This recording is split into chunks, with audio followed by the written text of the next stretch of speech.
മുസ്ലിം ലീഗിനെ പ്രീണിപ്പിക്കാനുള്ള ദാസ്യവേലകളാണ് മുഖ്യമന്ത്രി വി.ഡി. സതീശൻ നടത്തുന്നതെന്ന് ബി.ജെ.പി. സംസ്ഥാന ഉപാധ്യക്ഷൻ ഡോക്ടർ കെ.എസ്. രാധാകൃഷ്ണൻ. കലാപസമാനമായ അന്തരീക്ഷത്തിൽ ലാത്തിച്ചാർജ് നടത്തിയിട്ടും പിരിഞ്ഞുപോയില്ലെങ്കിൽ വെടിവെക്കാമെന്നാണ് ടി.ജി. മോഹൻദാസ് പറഞ്ഞത്. ഇത് രാജ്യത്തെ നിയമമാണ്. ടി.ജിയെ അറസ്റ്റ് ചെയ്തവർ പ്രധാനമന്ത്രിയെ വധിക്കുമെന്ന് പറഞ്ഞവർക്കെതിരെ എന്ത് നടപടിയാണ് സ്വീകരിച്ചതെന്നും ഡോക്ടർ കെ.എസ്. രാധാകൃഷ്ണൻ ചോദിച്ചു.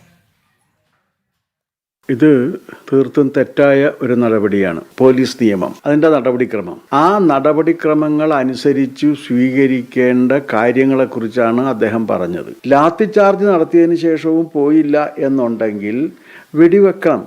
ഇതാണ് അദ്ദേഹം പറഞ്ഞതിൻ്റെ അർത്ഥം. അതാണ് നമ്മുടെ രാജ്യത്തുള്ളൊരു നിയമം.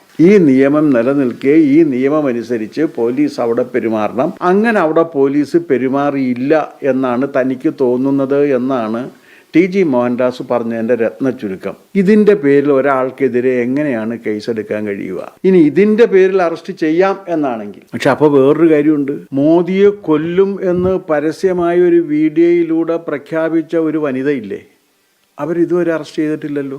മുസ്ലിം ലീഗിനെയും ഇസ്ലാമിക ഫണ്ടമെന്റലിസ്റ്റ് ഗ്രൂപ്പുകളെയും പ്രീതിപ്പെടുത്തുന്നതിന് വേണ്ടി എന്ത് ദാസ്യവേലയും ചെയ്യും എന്ന് പറഞ്ഞ, അങ്ങനെ സമ്മതിച്ച സതീശനും മറ്റു കോൺഗ്രസ് മന്ത്രിമാരും ഇതിനേക്കാൾ അപ്പുറത്തുള്ള കാര്യങ്ങൾ ചെയ്യും എന്ന കാര്യത്തിൽ എനിക്കൊരു സംശയവുമില്ല.